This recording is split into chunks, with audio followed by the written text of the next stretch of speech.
Baik, di sini saya akan menjelaskan infeksi dan agen penyebabnya. Infeksi, istilah ini biasanya digunakan untuk menggambarkan sifat menular atau kemampuan penyakit untuk menyebar dari satu individu ke individu lainnya. Penyakit yang bersifat infeksius dapat disebabkan oleh berbagai agen, seperti bakteri, virus, jamur, atau parasit. Yang pertama ini ada hepatitis B. Hepatitis B adalah infeksi virus yang menyebabkan peradangan pada hati. Penyakit ini dapat menyebar melalui kontak dengan darah, cairan tubuh lainnya, atau hubungan seksual dengan individu yang terinfeksi.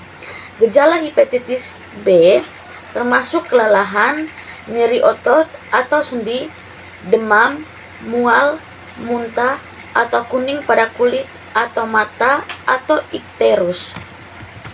Yang kedua ini ada adenovirus.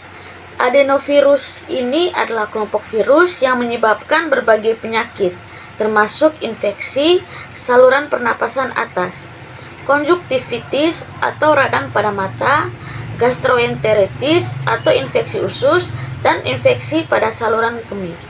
Gejala infeksi adenovirus bergantung pada jenis virus dan organ yang terkena, tetapi bisa mencakup demam, pilek, batuk, sakit tenggorokan, diare, dan mata merah dan berair. Yang ketiga ini ada rotavirus.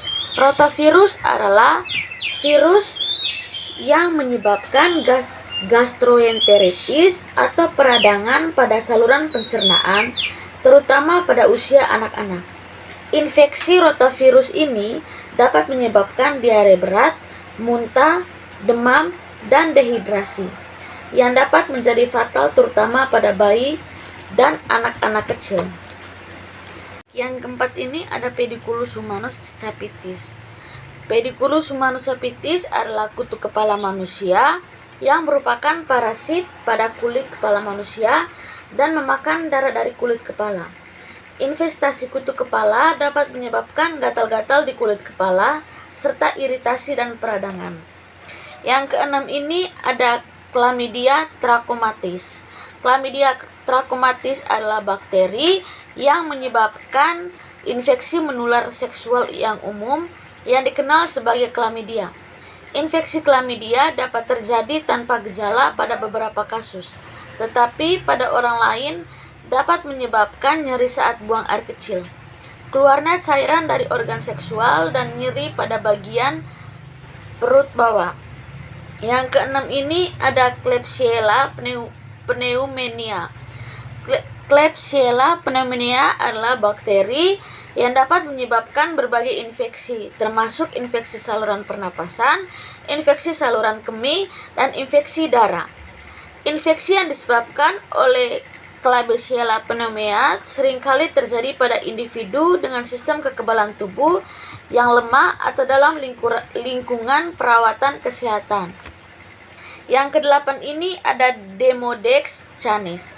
Demodex canis adalah kutus sarcoptiform yang biasanya ditemukan pada anjing.